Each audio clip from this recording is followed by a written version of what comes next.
فتح مکہ کا دن ہے۔ آپ جانتے ہیں کہ حضور کے پیچھے ایک بچہ بیٹھا تھا، حضور کا ردیف، جو خوشی سے اچھلتا تھا، بڑی خوشی کا دن تھا، لیکن میرے حضور کا سر عجز سے جھکا ہوا تھا، حتیٰ کہ امامے کا کور اونٹنی کی کوہان کے ساتھ لگتا تھا، لیکن وہ بچہ تھا، نو عمر تھا، وہ اچھلتا تھا خوشی سے، تو حضور سے روکتے تھے، پھر وہ اچھلتا تھا، پھر روکتے تھے۔ وہ بچہ کون تھا؟ تاریخ میں ڈھونڈے، نواسا نہیں ہے، کسی انصاری سردار کا بیٹا نہیں ہے، کسی قریشی سردار کا بیٹا نہیں ہے، حضور کے خاندان کا کوئی فرد نہیں ہے۔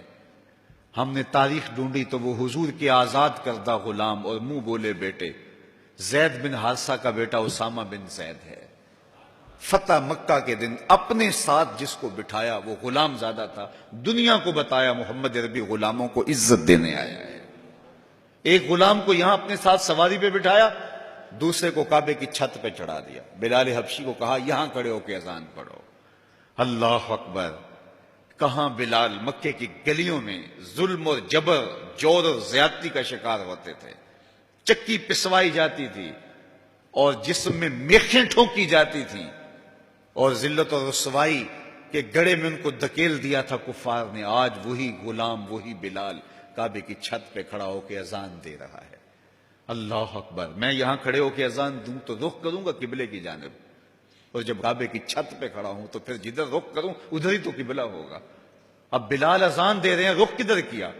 حضور طواف کر رہے تھے، بلال اذان دے رہے تھے، جدھر جدھر حضور پھرتے وہ بھی رخ پھرتے چلے جاتے۔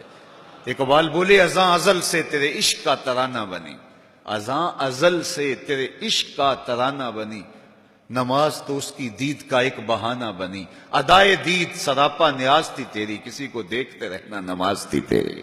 کیسا رنگ تھا، کیسا جمال تھا! تو وہ طبقے جن کو کوئی پوچھتا نہیں تھا، ان کو عزتوں کی مسند پہ بٹھایا۔ غلاموں کو تو بیڑیوں میں جکڑ کے لایا جاتا تھا، انسان انسان کے اوپر حاکم بنا ہوا تھا اور انسان کی تذلیل ہوتی تھی، اور میرے حضور کعبے سے مخاطب ہو کے کہتے ہیں کہ تیری بڑی عزت ہے، لیکن فرمایا کہ مسلمان کی عزت، آبرو اور اس کا خون تیرے سے زیادہ قیمتی ہے۔ یہ سبق دیا، یہ درس دیا تو بھٹکی ہوئی انسانیت کو سراغ زندگی میرے حضور نے عطا کیا۔ تو اس لیے آج میں اور آپ اس کا شکرانہ ادا کرتے ہیں، اور اللہ کے حضور لاکھ لاکھ شکر ادا کرتے ہیں کہ ہمیں اس نبی کا غلام ہونے کا شرف اور اعزاز نصیب ہوا۔ تو پھر ان کی تذکروں اور ان کی محبتوں کی خوشبو بکھیریں گے، ان کے ذکر کی مہک سے مشام ہستی کو کیوں معطر نہیں کریں گے، ان کا تذکرہ نور بھی کریں گے، اور ان کے بتائے ہوئے طریقہ کو اختیار کر کے اپنی زندگی کو بھی نور نور کریں گے۔ آج ایک طرف ہم اپنے گھروں پہ چراغاں کرتے ہیں، تو میں کہتا ہوں کہیں یہ چراغاں بنیروں تک محدود نہ رہ جائے، کوئی دیا لے کے دل نگر میں بھی آؤ، کہیں دل کی گلیوں میں اندھیرا نہ رہ جائے۔ تم گلیوں میں تو جھنڈیاں لگا دی، کہیں دل کی گلیاں ویران نہ رہ جائیں۔ آؤ کوئی جھاڑو لے کے دل کی صفائی بھی کرو، تمہارا اندر بھی ستھرا ہو، تمہارا باہر بھی ستھرا ہو، پھر میرے مصطفیٰ پہ درود پڑھو۔ یاری لا تو پاک نبی سنگ اے پر پوری یاری، پھر درود قبول ہے تیرا لکھ نالوں ایک واری۔ ان کا طرز زندگی روح میں جذب کر لیجئے، ان کے بتائے ہوئے طریقوں کو اپنی زندگی میں اتار لیجئے۔ تو ہم اگر اپنی پہچان حضور کے نام سے کرواتے ہیں، اور ہماری ساری پہچان ہے ہی ان کے نام سے، تو پھر ہمارا عمل بھی اس کی گواہی دے، ہمارا رویہ بھی اس کی گواہی دے، ہمارا طرز زندگی بھی اس کی گواہی دے۔ آج بھی اگر اسلام کا دامن پکڑو، وَأَنْتُمُ الْأَعْلَوْنَ إِن كُنتُم مُؤْمِنِينَ، میرے رب نے وعدہ دیا ہے، کافر لگتے کیا ہیں؟ تم مومن بن کے دکھاؤ، عزتوں کا تاج تمہارے سر پہ رکھوں گا۔ لیکن تم تن آسان ہو، تم خواہشات کے بندے بن گئے ہو، آرزوؤں کے غلام بن گئے ہو، اور نعمتیں وہ مانگتے ہو جو بدر اور احد کے صحابہ کو عطا کی گئی۔ کہاں کیسے تمہیں وہ نعمتیں ملیں گی؟ پہلے اپنے آپ کو ثابت تو کرو کہ ہم ان کے اہل ہیں، اور جب اپنی اہلیت ثابت کرو گے تو رحمت کی برکھا برسے گی، اور اتنا کرم ہوگا کہ تمہارے دامن تنگ نظر آئیں گے اور تم برستے پھولوں کو سمیٹ نہیں پاؤ گے۔ لیکن افسوس کہ تم طلب وہ کرتے ہو۔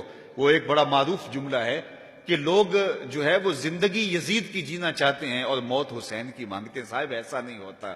اگر حسین ابن علی جیسی زندگی گزاریں گے تو پھر ان کے مراتب رفیع کا حصہ نصیب ہوگا، لیکن اگر ہم اپنی خواہشات کی زندگی گزاریں گے اور کہیں گے کہ ہم چونکہ مسلمان ہوتے ہیں لہذا ساری نعمتیں ہمیں دی جائیں، ہم جھوٹے ہیں، ہم مکار ہیں، ہم 2 نمبر مال بیچتے ہیں، ہم جو چاہیں کریں، ہم وعدہ خلافی کریں، لیکن ساری عزتیں ہماری جھولی میں ہونی چاہیے، مسلمان جو ہوتے ہیں۔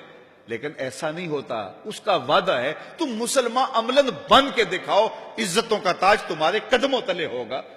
یار آج تو تم 1 ارب 40-50 کروڑ ہو، وہ زمانہ بھی تھا جب تمہاری تعداد صرف 313 تھی اور تمہارے پاس تلواریں بھی ٹوٹی ہوئی تھیں، لیکن ہم نے تمہیں وہ عزتوں کی مسند دی کہ زمانہ تمہارے اوپر رش کرتا تھا۔ تو آج اگر تم اس کے ہو کے دکھاؤ اور اس کے بن کے دکھاؤ تو میں تمہیں عزتوں کے تاج پہنا دوں گا۔